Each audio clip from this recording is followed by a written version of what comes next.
Olá a todos, é um prazer muito grande estar aqui com vocês. O meu nome é Eva Bettini, eu sou gerontóloga, pesquisadora em ritmos biológicos e também em reabilitação e estimulação cognitiva, ou seja, trabalho bastante o tema memória. Hoje nós estamos aqui, este é um webinário cujo oferecimento é do Supera Ginástica para o Cérebro, que todos os anos apoia o evento Semana Mundial do Cérebro, organizado pela Dana Foundation, uma organização dos Estados Unidos. Então, o tema de hoje, sobre o qual eu vou falar com vocês, é a nossa memória. Podemos ajudar a manter a nossa mente ativa? Como é que vai ser o nosso encontro de hoje, né? Então, eu vou dividir em 3 partes. A primeira parte, nós vamos falar um pouquinho sobre como que a gente pode manter a nossa mente ativa ao longo do nosso curso de vida. Em seguida, nós vamos conversar um pouquinho sobre o desempenho da nossa memória. E quando que eu devo me preocupar com esse desempenho? Quando eu posso perceber se existe alguma coisa diferente com a qual eu precise tomar alguma providência. E na terceira parte nós vamos falar um pouco sobre as dicas e estratégias para ajudar a nossa memória, porque existem dicas e a gente vai falar um pouquinho sobre isso, tá bom? Bom, primeiro, antes de entrar exatamente na parte de memória em si, eu gostaria de falar para vocês que do ponto de vista físico, o segredo quase de tudo é a nossa circulação sanguínea. Ele é super importante porque quando a gente tem uma boa circulação sanguínea, a gente previne doenças cardiovasculares. Então, eu sempre indico para as pessoas acompanharem bem os índices de colesterol, os índices de glicemia, porque a circulação sanguínea tem um papel fundamental na irrigação do nosso cérebro, não podemos nos esquecer isso. Nosso objetivo hoje aqui não é falar sobre patologias, então, mas é bom a gente ter isso em mente, tanto com atividades físicas, com alimentação, tudo isso a gente vai sempre ajudando a que a nossa corrente, nosso fluxo sanguíneo seja adequado e nossa irrigação sanguínea cerebral seja adequada. Então, do ponto de vista intelectual, que é onde nós vamos nos deter um pouquinho mais hoje aqui, a gente vai falar sobre as atividades que influenciam positivamente no nosso desempenho. Bom, a gente sabe que o estímulo do nosso cérebro com atividades intelectuais consolida as sinapses. O que são sinapses, né? São as ligações entre os neurônios. Vocês vão ver aqui uma imagem e aqui a gente verifica essas ligações entre os neurônios são super importantes, são elas que conduzem as informações. Então, quando a gente estimula o cérebro com atividades intelectuais, a gente está consolidando essas ligações entre os neurônios. E não sei se vocês sabiam, né, mas já existem pesquisas que apontam e comprovam, né, que a melhor atividade para o nosso cérebro é a leitura. Então, ler estimula os mais complexos mecanismos da nossa memória. Essa é uma frase de um pesquisador chamado Ivan Esquerdo, que diz assim, nas pesquisas que ele já fez, né, que profissões que exigem leitura constante, como os atores, os professores, os escritores, eles estão menos sujeitos a problemas de memória. Claro que a gente sabe vários casos de pessoas, professores, pessoas muito ligadas intelectualmente ativas e tudo mais, que entram nessa questão de uma demência de Alzheimer. Mas quanto mais a pessoa exercitar a leitura, menos ela estará sujeita a esses problemas intelectuais, problemas de demência, por exemplo, tipo de Alzheimer, tá? E então é importante lembrar também para vocês que como que a gente descobriu isso? Porque as pessoas que não aprenderam a ler e escrever, elas estão muito mais sujeitas a contrair a demência de Alzheimer. Isso já está comprovado. O que a leitura estimula quando a gente lê, não é? Imagine vocês, se vocês estiverem lendo um livro e o autor diga assim, existia uma janela azul que estava com a pintura descascada, ao lado havia uma árvore e havia um barulho de vento na árvore, estava caindo uma chuva fina e tudo mais. O que aconteceu com o cérebro da gente? Todo mundo imaginou uma janela, imaginou a janela descascada, imaginou o vento. Então, o que acontece? Ela favorece a criação tanto de imagens mentais quanto de sons e provoca emoções na gente, né? Então, existe uma pesquisa que mostra, em um exame de neuroimagem, a atividade dos nossos neurônios quando a gente está na atividade de leitura, né? Então, aqui eu tenho uma imagem, é lógico que isso aqui não é que existe nada acendendo lá, mas é um contraste, né? Então, o que eles fizeram? Pessoas fazendo atividades intelectuais ou atividades do dia a dia normalmente, e um aparelho para verificar quais neurônios do cérebro da pessoa estavam sendo, a gente chama assim, mais didaticamente, recrutados, né? Não é bem correto falar isso, mas é uma forma didática de aprender. Quais neurônios estavam sendo recrutados para aquela atividade? E a gente, nas pesquisas, chegou-se à conclusão de que a leitura é o que mais favorece essa conexão, essa ligação, quer dizer, essa ativação dos nossos neurônios. Então é importante a gente ter isso daí em mente.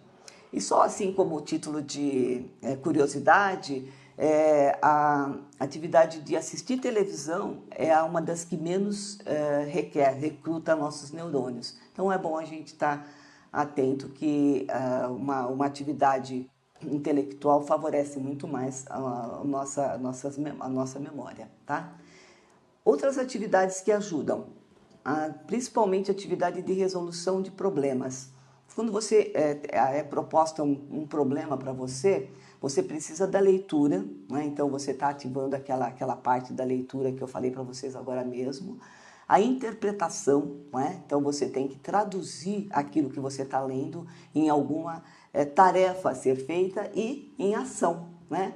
E esse tipo de coisa vocês vão encontrar nas atividades propostas pelo método Supera. Então é uma coisa importante a ter na memória. Mas eu sempre falo que atividade intelectual, resolução de problemas ou coisa desse tipo, elas favorecem muito mais se elas são feitas com interação entre as pessoas. Então, quando você resolve um problema de acordo com outras pessoas que estejam junto com você, essa interação favorece muito mais que você recrute, né, como eu falei para vocês, os neurônios para poder participar da atividade. Só que a gente percebe o seguinte, em geral, hoje já está melhorando, mas em geral o que a gente vê? Que atividades para exercitar a memória de adultos, elas têm um aspecto infantil, né? E por quê, né? A pessoa tem que comprar alguma coisa de criança para poder estimular a sua memória. Porque até pouquíssimo tempo atrás se acreditava que apenas na infância as pessoas conseguiam aprender. Então, não é muito antigo isso não. E ainda existe muita gente, muitos de nós, que temos essa crença de que a gente não aprende mais porque já passou da infância. Hoje em dia já se sabe, que está comprovado que a gente aprende até morrer, até a vida inteira, tá? E que nós perdemos neurônios ao longo da vida toda, só que no cérebro se criam outras ligações, novas ligações. Isso é uma coisa que se chama plasticidade neural ou neuronal. Vocês já devem ter ouvido falar nisso, né? O que acontece? Por que a gente, depois, quando vai ficando mais velho, parece que fica mais lento para recordar coisas e tudo mais? Porque realmente a perda de neurônios faz com que essa cadeia de ligações seja refeita. Então, o caminho para buscar uma informação, ele pode ser um pouquinho mais longo. Então, isso explica que às vezes a gente demora. A gente sabe que a informação está lá, mas demora um pouquinho mais para encontrar essa informação. Mas a gente tem essa certeza de que nosso cérebro é plástico, quer dizer, que existe essa plasticidade, essa reconfiguração das informações. Uma curiosidade também, vocês sabem por que a gente nunca se esquece o nosso nome? A gente nunca esquece o nosso nome, aliás, quando a gente tem uma demência de Alzheimer, é a última coisa, uma das últimas coisas que a gente esquece é o nosso nome, né? Porque a gente revisita o nosso nome por vários caminhos. Quando a gente vai falar o nosso nome, a gente recorda da gente mesmo em várias situações. Então, o nosso nome é muito falado, é muito repetido, e isso é uma das formas que a gente recomenda que a gente revisite o nosso cérebro buscando as informações que lá estão. Quando eu devo me preocupar com o desempenho da minha memória? Mas antes de entrar propriamente nesse tema, eu gostaria de enfatizar com vocês o seguinte: sempre e sempre a gente tem que comparar a gente mesmo em como a gente era antes e como a gente é agora. Então, não vamos querer, por exemplo, se a gente foi sempre uma pessoa esquecida, a pessoa que esquecia o cartão para ir até o banco, ia até o banco e esquecia de levar a conta para pagar, vai buscar uma coisa e esquece. Então, ao longo da vida, a gente sempre teve esses esquecimentos. Então, não vamos atribuir a idade, por exemplo, ou dizer que a gente tem algum problema quando a gente simplesmente está repetindo esses esquecimentos que são comuns, sempre foram comuns no seu dia a dia, tá? E a gente às vezes começa a se queixar e a gente fez pesquisas sobre quais as coisas que mais as pessoas reclamam de se esquecer, né? Então, o campeão de todos, os óculos, né? Depois vem as chaves. Agora, como a gente está moderninho, a gente também esquece os celulares. Antes, nas pesquisas anteriores, o celular não aparecia, né? Então, onde estão os meus óculos? Onde eu deixei a chave? Onde eu deixei o celular? Né? Aí pede para alguém telefonar para procurar o celular. Mas isso você pode perceber que não é uma coisa ligada simplesmente à nossa idade, coisa desse tipo. São coisas comuns que normalmente acontecem. Uma coisa que começa a acontecer um pouquinho mais com frequência, a gente não consegue reter o nome de uma pessoa recém-apresentada para a gente. Depois, quando a gente fala das dicas e estratégias, a gente vai voltar um pouquinho nisso. Então, isso daí é uma coisa que a gente percebe, assim, parece que antes eu não tinha tanto esse esquecimento e agora eu não consigo guardar o nome quando alguém apresenta alguém para mim, ou alguém se apresenta, né? E também uma queixa assim, muito comum é a gente não lembrar o que foi buscar na despensa quando a gente está fazendo alguma coisa e precisa de um objeto, de um ingrediente, né? Então, eu coloquei aqueles 2 asteriscos para me lembrar de falar para vocês o que acontece com a gente? A gente, ao longo da nossa vida, não sei, saberia dizer bem como é que a gente adquire isso. Mas vou dar um exemplo prático. Nós estamos fazendo, por exemplo, uma macarronada. E lá estamos fazendo molho com tomate, cebola e tal. E lembramos que precisamos colocar o molho de tomate da latinha, né? Então, o que nós dizemos para o nosso cérebro? Ao invés de a gente dizer preciso do molho, a gente diz assim, preciso ir à despensa, buscar o molho. O buscar o molho fica em segundo, né? Como a gente está ali no dia a dia fazendo uma série de coisas, tudo mais, o que a gente faz? A ordem que a gente deu para o nosso cérebro é vá até a despensa. Quando a gente chega na despensa, você começa a olhar e fala, o que eu vim fazer aqui, né? Isso é uma coisa bem comum de as pessoas falarem com a gente. Então, o que a gente orienta? É um exercício, na verdade. Você, quando vai dar a ordem para o seu cérebro, dê a ordem na sequência correta. Você vai buscar o molho de tomate que está na despensa. Então, eu preciso do molho de tomate. Por quê? Se você está com a sua cognição perfeita, você sabe muito bem que o molho de tomate não está numa gaveta do seu quarto, por exemplo. Então, a ordem de ir à despensa nem precisaria. Precisaria só dizer, eu preciso do molho de tomate. Mas a gente coloca assim, eu vou até a despensa. E chega lá e não sabe o que foi fazer. Eu vou até o quarto buscar alguma coisa, chega lá e não sabe o que vai fazer.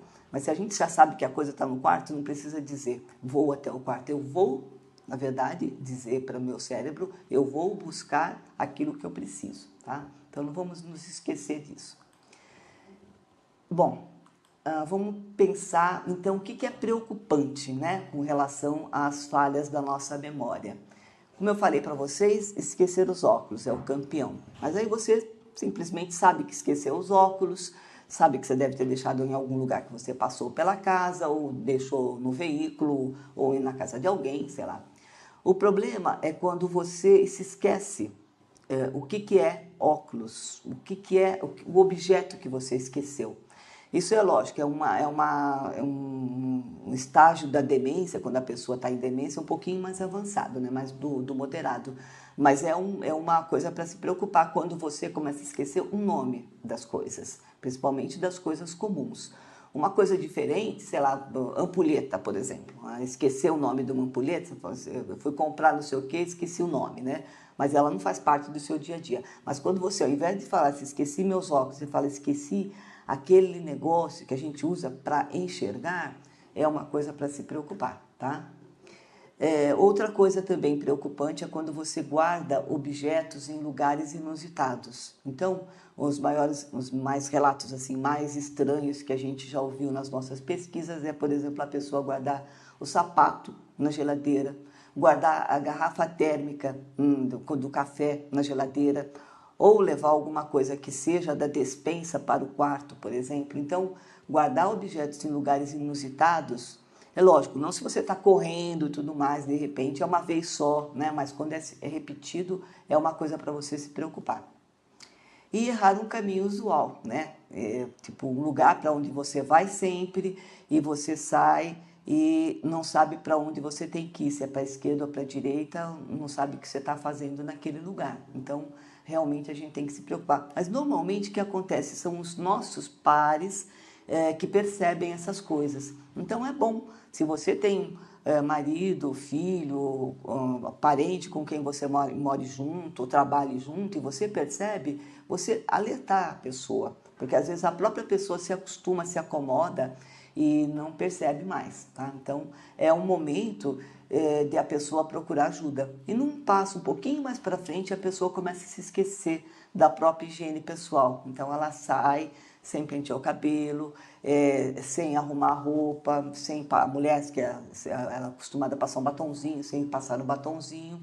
Então são coisas que fazem a gente procurar realmente um profissional, no caso, se for um médico neurologista, pode procurar uma pessoa que trabalhe com essas questões de memória, que também pode fazer testes e tudo mais, para verificar se você está com falhas mesmo de memória. Aí existem protocolos que a gente aplica nas pessoas para poder chegar a essa conclusão, tá? Bom, então agora, justamente é o tema, né, a pergunta principal aqui do webinário é: nós podemos ajudar a nossa memória, né? Então nós vamos falar um pouquinho, a gente chama isso de estratégia, né? Eu coloquei também a palavra dicas, que é uma forma também mais didática, assim, de a gente entender, tá? Então a gente tem dois tipos de estratégia, dois tipos de possibilidades de ajudar a nossa memória. A gente chama de estratégia interna, aquelas em que a gente fala para a gente mesmo, fica na nossa cabeça mesmo, algum jeito de a gente guardar alguma coisa. E existem as externas. As externas são recursos dos quais a gente lança a mão para poder entender, buscar na nossa memória alguma coisa ou reter na nossa memória alguma coisa, tá? Vamos lá então. Nas internas, a gente tem várias possibilidades. Quando a gente aprende alguma coisa, quando alguém fala alguma coisa para a gente, essa é a mais comum para a gente guardar na memória, se chama repetição, tá? E o que é repetição? É a gente ficar repetindo, a própria palavra já nos conduz a isso, né? Aquela coisa que a gente precisa guardar até memorizar. Então, vamos dizer aqui, vamos colocar aquele exemplo que eu falei do nome, né? De esquecer o nome de uma pessoa. Então, alguém te apresentou uma pessoa nesse momento, essa pessoa se chama Solange, por exemplo, e aí você não pode esquecer o nome dela porque você vai se referir a ela em algum outro momento e tudo mais. Então, você fica sozinho na sua cabeça, Solange, Solange, Solange. E essa é uma forma de você reter a informação.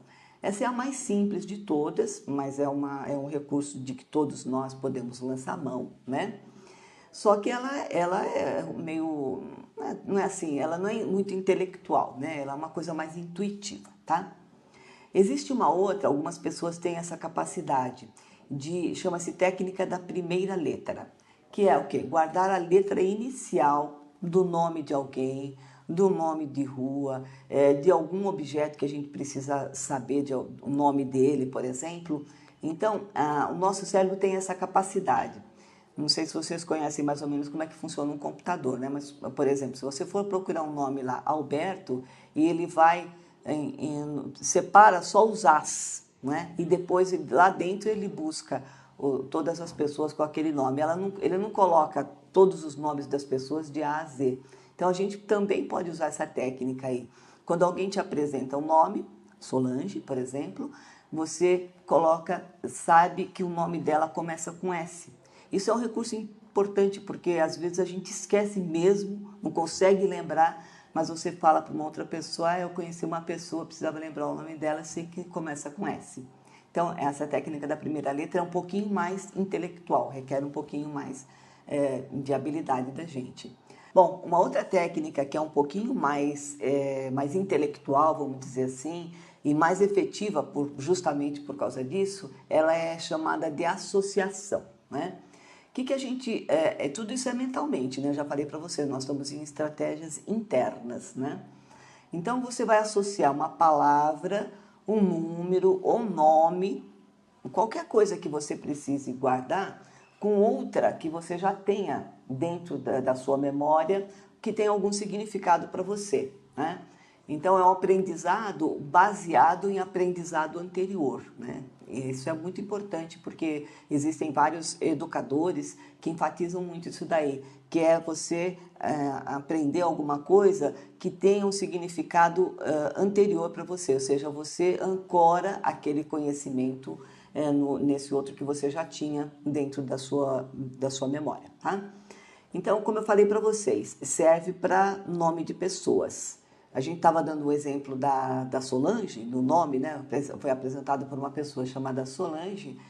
E aí, o que eu faço mentalmente? Bom, eu tenho que guardar o nome dela, porque eu vou ter que me remeter a ela novamente, daqui a pouco vou ter que me referir a ela. Então, eu guardo esse nome junto com o nome, por exemplo, da minha prima. Tem uma prima que tem esse nome, né? E a gente pode guardar dessa forma, né? Guardando como uma pessoa conhecida sua, pode associar com o nome de um artista, né? Um artista que tem esse nome, um artista que você conheça, que seja famoso, né? E você pode associar de qualquer uma outra forma que você conseguir esse nome para que depois você, quando for resgatar essa informação, ela esteja ali presente, tá? Isso também é usado bastante para a gente colocar dicas de senha de banco, por exemplo. Porque muita gente tem vários cartões, né? Cartão de crédito, cartão de loja, e às vezes o próprio banco ou a loja determina uma senha, né? Não é você que vai lá e escolhe. Então, ao ver aqueles 2 números, 4, 6 números, o que seja, se você conseguir atribuir alguma dica de associando isso daí a algum número que seja importante para você, ou mesmo você colocar qualquer coisa que possa te remeter a juntar esses números. Então, o que você vai fazer naquele cartãozinho do banco lá seu? Você coloca ou uma etiqueta, alguma coisa, com essa senha, com essa dica da senha. Então, esse cartão é aquele... você escreve lá, por exemplo... Vou dar um exemplo assim bem prático. Vamos dizer que o teu cartão comece com o número 51, né? Então, você escreve lá em cima, boa ideia. E o que vai acontecer? A hora que você lê aquilo, a sua memória instantaneamente traz o número 51 para você. Ao ler a palavra, o texto que você colocou, o número aparece na sua memória, tá? Serve também para você guardar o lugar onde você guardou alguma coisa, então você associa aquilo, está guardado junto com alguma outra coisa que eu já tinha colocado naquele lugar, tá? E existem... vou voltar um pouquinho, lembrar da repetição, né? Eu falei que ela é interna, né? Então você fica sozinho guardando aquele nome, né? Que eu falei para vocês como exemplo, né? Solange, Solange, Solange. Sem falar alto, né? Mas você também pode usar uma técnica com a própria pessoa. Então, a pessoa te apresenta, você cumprimenta e você fala para ela: nossa, Solange, que nome bonito, Solange. Sabe que eu tenho uma prima que chama Solange? Puxa, Solange, eu não vou esquecer do seu nome, Solange. Nessa daí você falou 6 vezes, você está repetindo, né? Falando alto, ou seja, você está, ao falar, você também está ouvindo, então você está enfatizando aquela questão da repetição que eu tinha falado para vocês, tá? Uma outra ainda estratégia de memorização interna, quer dizer, ela é tanto interna quanto externa, porque você pode escrever alguma coisa, é você fazer categoria das coisas, né? Então, você não vai escrever, por exemplo, serve muito bem para lista, por exemplo, você vai ao mercado e você, ao invés de dizer assim, eu preciso comprar isso, você junta eles em umas categorias, né? Categoria, por exemplo, produtos de limpeza, produtos gelados, lataria, né? Então você cria na sua cabeça essa lista, que ela pode ser física, e aí ela pode ser uma estratégia externa, que depois nós vamos falar também, mas ela pode ser só mental. Então eu preciso ir no corredor da limpeza, no corredor dos gelados, no corredor da lataria. E aí, depois disso, você busca quais são aqueles itens que você está precisando na sua casa. E a mais importante de todas, aquela que mais, vamos dizer, lembra aquela palavra que eu coloquei, recruta neurônios, né, para a gente poder guardar uma coisa, chama criação de imagens mentais, tá? O que a gente faz nesse caso? A gente usa a imaginação para criar uma cena ou uma história e para você poder memorizar um aprendizado que você queira, tá? E interessante é que quanto mais estranha, mais diferente for a história que você conseguir montar na sua cabeça, mais essa memória gruda, né? Aquele autor que a gente já tinha falado antes, o Ivan Esquerdo, fala muito isso. Quando a informação vem carregada de emoção, a tendência dela é permanecer na nossa memória. Então, eu vou dar um exemplo assim. Vamos pensar que você tem que ir ao mercado, comprar um sorvete, né? Comprar maçã, sorvete e comprar aquele molho de tomate que eu estava citando para vocês no exemplo anterior, né? Um pouquinho antes. Então, você pode guardar, porque são 3 coisas só, é fácil, né? Mas se você imaginar uma história, por exemplo, se você pegar uma criança com um pote de sorvete, com a boca toda suja de sorvete, lambuzada assim inteira, comendo também uma maçã, e que ela esteja nessa condição em que você vá lá buscar. E, além de tudo, ela derrubou o molho de tomate e está sentada em cima. Então, você imagina essa história, uma criança sentada em cima do molho de tomate, toda lambuzada de sorvete e comendo uma maçã. Quando você chega no mercado, você não precisa falar, eu preciso comprar maçã, tomar molho de tomate e sorvete. Você imagina a história e o resgate das palavras vem automaticamente. Por isso que eu falo para vocês que criação de imagem mental é uma das formas mais eficazes de a gente memorizar qualquer informação que a gente precise. É lógico que ela não é tão prática, mas se vocês conseguirem, em alguma situação conseguirem fazer isso, vocês vão ver como é eficaz. E é interessante, porque pode passar 1 mês, 2, 3, quantos forem. Se você resgatar a história, você consegue recordar quais eram os itens que você estava indo comprar no mercado. Bom, agora a gente vai passar para as estratégias externas, né? Nós estamos falando das internas, aquelas que você usa o mental para poder guardá-las, né? Para você precisar ajudazinha para sua memória, então uma agenda é um objeto muito eficaz. O que acontece com a agenda escrita, né? Agenda em papel? Primeiro, você precisa ter agenda, então já é uma forma de você se lembrar que você precisa guardar coisas. Então, onde eu vou guardar coisas? Então, eu tenho que ter uma agenda, né? Na agenda você tem dias, né? Tem semanas e tem dias. E dias tem horários. Então você tem que saber que horário e que dia, e que mês e que ano você vai precisar fazer aquela coisa. Então você tem que fazer essa busca na sua agenda para anotar. Ao anotar, você já está ajudando a sua memória, porque você foi naquele dia, naquele mês, naquele horário e escreveu. Por exemplo, preciso cumprimentar alguém que é o aniversário dessa pessoa, não é? E você vai olhar, você precisa ter o hábito, lógico, né, de olhar diariamente, né? Abre a agenda e vê quais são as atividades do dia, tá? Você também hoje, como a gente está já um pouquinho mais usando às vezes muito menos papel e tudo mais, tem agenda no seu celular. Mas no fundo é a mesma coisa. Primeiro, você tem que lembrar que tem que colocar no seu celular, você tem que saber manusear o seu celular, você tem que buscar o dia, o mês, a hora e tem que escrever. Tudo isso já está fazendo aquela atividade ficar guardada na sua memória, tá? Bom, os bilhetes são, assim, o recurso mais antigo e mais eficazes, né? Os recursos mais eficazes que a gente lança a mão. Então, colocar um bilhetinho dizendo que aqui dentro daquele pote tem alguma coisa. Quando você abre, você não precisa ficar abrindo o pote para procurar o que tem ali dentro. Ou deixar um bilhetinho para lembrar que você precisa comprar gás, precisa pagar uma conta. São bilhetes que você coloca pela casa, no seu escritório, preciso comprar papel para impressora, por exemplo. A hora que você perceber que a falta daquilo ali, a primeira coisa, lance mão de um papelzinho, uma caneta e escreva um bilhete. Não confie na sua memória, você está dando uma ajudinha para ela, tá?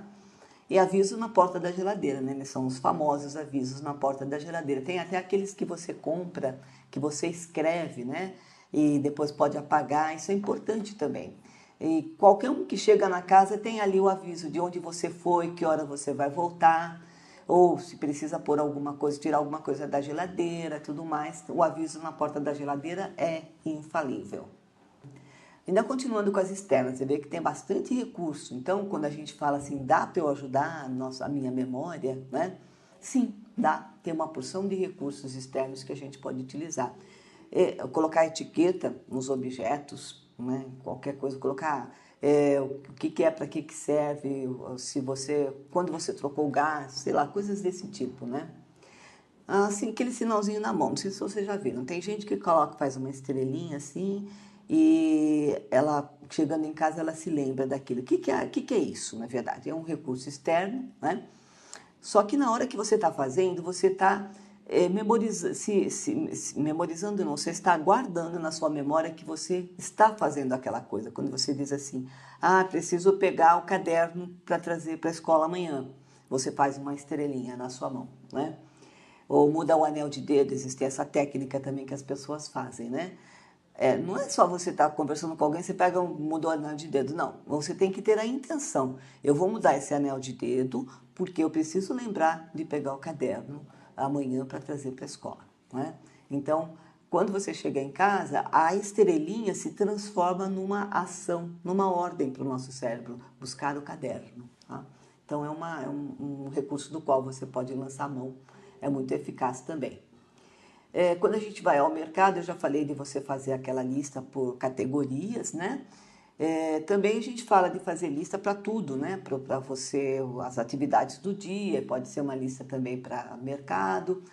E a gente sempre orienta, né, as pessoas a fazerem a lista só por uma segurança. Porque na hora que você está fazendo a lista, você já está visitando aquelas coisas que você precisa fazer ou precisa comprar. A hora que você escreve lá, preciso comprar, por exemplo, o iogurte, né? Você escreve iogurte, você também imagina iogurte, né? Então junta aquela imagem mental com a parte escrita. E aí você vai para o mercado, então eu oriento que a pessoa não pegue a lista e saia andando, fazendo as compras, olhando a lista, mas sim que depois das compras você confira a lista, tá? Então a lista é um recurso do qual você lança a mão para te dar uma ajudinha, mas não que ele seja sua orientação constante, então ele precisa ser um reforço para a sua memória, tá? Uma coisa também que a gente indica, como eu falei para vocês, os campeões de esquecimento são chave, né? Óculos e celular. também. É que na entrada da casa, se você normalmente a gente tem um móvel, né, alguma coisa, um aparador assim, a gente tem uma caixa bonitinha, tal, decoradinha, tal, para não ficar uma coisa feia, onde todas as vezes que a gente chegue, a gente deixe lá as chaves, os óculos, se você não for um óculos que você utiliza para a sua vida do dia a dia, ou um óculos de sol, por exemplo, o seu próprio celular, se você vai passar depois dali para alguma coisa, depois vai voltar para pegar, de forma que todo mundo sabe que ao chegar na casa, aquele lugar é um lugar onde eu vou deixar as coisas que elas são transitórias, né? Que eu vou sair logo em seguida, a chave estará lá.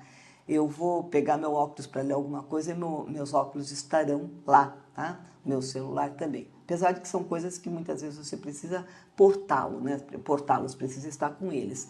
Mas se não for essa caixa na entrada da casa, para guardar outras coisas pequenas, de repente você tá com um brinco, né? Você chega, põe o brinco lá porque está meio pesado, põe ali, mas você vai sair de novo. Então você sabe que está na caixa da entrada da casa, tá? Então são essas estratégias externas. Claro que cada um pode pensar e criar suas próprias, né? Inclusive quando a gente tiver se a gente tiver um momento de diálogo assim, é interessante saber das pessoas, dicas das próprias pessoas para uma passar para outra, de jeitos que elas conseguiram para guardar coisas, para memorizar coisas, tá? Então, até um tempo atrás, não sei se vocês já ouviram falar isso aí, fazer uma lista de mercado, a gente não está ajudando em nada a nossa memória, pelo contrário. Guardar a agenda de um celular ou escrever na agenda, não estamos ajudando nada. Hoje em dia já se sabe que o uso de recursos externos é considerado uma forma de inteligência, sabiam? Então, se define que o recurso interno é uma extensão da nossa memória. Como eu falei para vocês, ao lançar mão de um recurso externo, nós estamos ativando a nossa memória para aquele recurso externo, para aquela finalidade. E aquele recurso externo depois vai nos valer. Então, ele é considerado hoje em dia pelos estudiosos a pessoa que consegue criar os recursos externos também para poder ajudar a sua memorização, a sua memória para atividades e tudo mais, ele está estendendo a sua memória. Tá? Então é importantíssimo a gente não achar que usar um recurso externo a gente está deixando a nossa memória não trabalhar. Na verdade, a gente está trabalhando para não ficar estressado. Tá? Eu vou falar um pouquinho, se der um tempinho ainda no final, sobre a função do estresse sobre a nossa memória. Tá? Bom, nós vamos terminando o nosso encontro aqui, mas eu queria me deter um pouquinho, falar para vocês da importância da atenção, né? O que acontece hoje em dia, não é que bem hoje em dia a palavra, né? Mas em geral, né? A nossa vida corrida. A gente faz as coisas sem colocar atenção, sem estar presente naquela ação. Para a gente memorizar qualquer informação, o nosso cérebro funciona da seguinte forma. Primeiro, a gente põe atenção naquilo que a gente quer guardar. Então, atenção na informação. A segunda fase é você separar, a gente chama de separação. Separar o que é para guardar do que não é para guardar. Existem uma porção de coisas que a gente vê, olha, ouve e que a gente não precisa guardar na nossa memória. Então, a seleção, essa segunda etapa, é super importante também. E porque existem pessoas que não conseguem selecionar, até uma doença, né? Uma doença que a pessoa memoriza tudo. E isso é complicado para a pessoa lembra de tudo nos mínimos detalhes, sendo que para a gente, no dia a dia, não vai precisar disso. Então, o que a gente fez? Prestou atenção, selecionou o que a gente quer guardar ou não, né? Aí passou para a terceira etapa, que é efetivamente guardar na nossa memória. Primeiro, ela fica numa fase anterior do nosso cérebro, que chama memória de curto prazo, né? E depois, numa consolidação, num processo de sono principalmente, elas passam para outra parte da nossa memória, que a gente já chama de memória de longo prazo. E por fim, a gente vai buscar essa informação no nosso cérebro, a gente chama de resgatar, né, a informação. O que acontece quando a gente fala que esqueceu alguma coisa? A gente vai buscar uma coisa que a gente não fez nada disso. A gente não prestou atenção, a gente não selecionou, nosso cérebro não guardou e a gente vai querer buscar. Então, por exemplo, vou voltar no exemplo só para insistir, né, para a gente ficar mais didático. Me apresentaram uma pessoa que chama Solange. Ela falou o nome, eu nem prestei atenção, porque eu já estava prestando atenção em outra coisa que eu ia falar ou que eu ia perguntar. E aí o que acontece?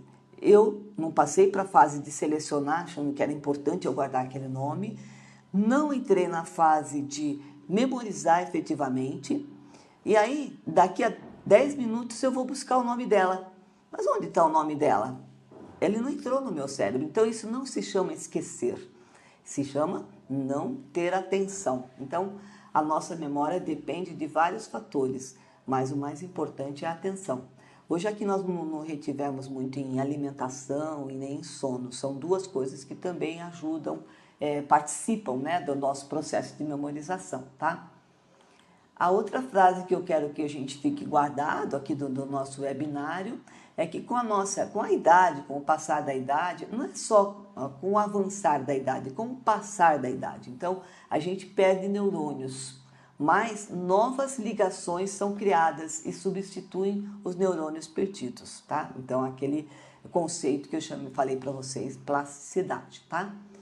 E as nossas crenças têm um papel assim fundamental e a gente tem muitas crenças erradas, né, sobre a nossa memória, principalmente no envelhecimento, na velhice. A gente vai acreditando ao longo da nossa vida que a gente não consegue aprender mais nada, que todo mundo que envelhece fica sem memória, né? Que é uma coisa esperada, comum. Então, você vai caminhando para aquilo com essa crença. Então, é uma coisa que eu quero deixar, assim, que a gente deixe bem gravado para nós, que as nossas crenças erradas sobre a nossa memória nos fazem acreditar que realmente a gente não consegue aprender mais nada quando fica mais velho.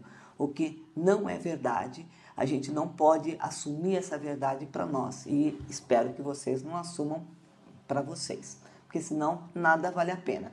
Se vocês não aprenderem mais nada, a vida passa a ser sem sentido. Seria um repetir de dias e dias infinito. Então eu trouxe aqui uma reflexão para nós todos, né? Que é sabido que nós todos estamos vivendo mais. Concordam? Mas esses anos que nós conquistamos, nós precisamos vivê-los com a memória preservada. Concordam? Por quê? Se a gente fizer várias das coisas que nós falamos aqui, apesar de eu não ter me detido na parte de sono e de alimentação, mas a parte intelectual, a gente chama didaticamente aqui no nosso espaço de ginástica para o cérebro, né? É lógico que é um recurso didático, né? Porque não existe uma ginástica efetivamente, assim como não tem aquela parte que eu falei para vocês na leitura, que é o recruta neurônios, né? Não existe ninguém recrutando os neurônios para trabalharem, assim como não tem uma ginástica efetivamente. Mas se a gente quiser pensar didaticamente, é isso mesmo. Se a gente exercita o nosso cérebro, é quase a mesma função que a gente terá sobre um músculo que a gente exercita. Então, se a gente deixa ele parado, ele vai atrofiando, vai ficando flácido, as fibras que normalmente a gente vai realmente com o tempo vão modificando, mas a gente exercitando, a gente reconstitui boa parte dessa parte física. E mentalmente, sem dúvida, que a gente fazendo as atividades intelectuais, a gente está colaborando para preservar a nossa memória. Então, os anos que nós conquistamos, nós precisamos que eles sejam bem vividos. Não são só anos a passar, são anos a viver. Tá? Então, essas atividades intelectuais são muito importantes. Bom, agora para terminar efetivamente, eu sempre gosto de terminar o encontro com alguma atividade física, um exercício, alguma coisa assim. Hoje eu trouxe uma respiração. Essa respiração, a palavra se escreve com CH, mas se lê Kandara, ou uma respiração lunar, tá? Que consiste, a gente vai tapar a narina direita e o ar vai entrar e sair pela narina esquerda. O que ele faz, esse exercício? Ele ajuda a aquietar a nossa mente. que mais a gente quer nesse momento, porque a gente teve um aprendizado e a gente espera que esse aprendizado fique efetivamente guardado na memória de todos, tá? Então, eu vou fazer 3 vezes, mas vocês no seu ambiente aí façam 7 vezes, que ela realmente traz uma tranquilidade pra gente, tá? Então, vamos lá. Respiração bem profunda.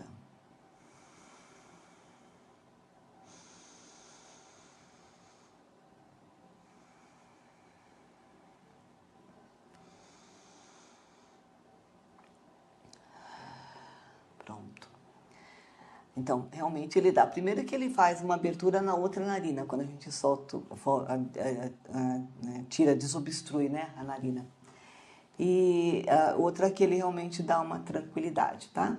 E na última dica que eu quero deixar para vocês, que eu sempre falo e que eu uso bastante, é muito simples. Todas as vezes que vocês forem sair de um ambiente, olhem para trás.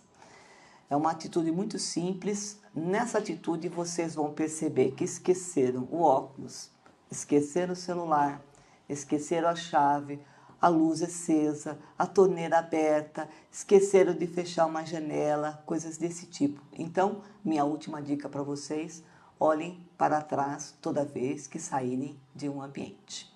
Bom, era isso, pessoal. Muito obrigado. Obrigada. Espero encontrá-los todos numa próxima oportunidade. Obrigada.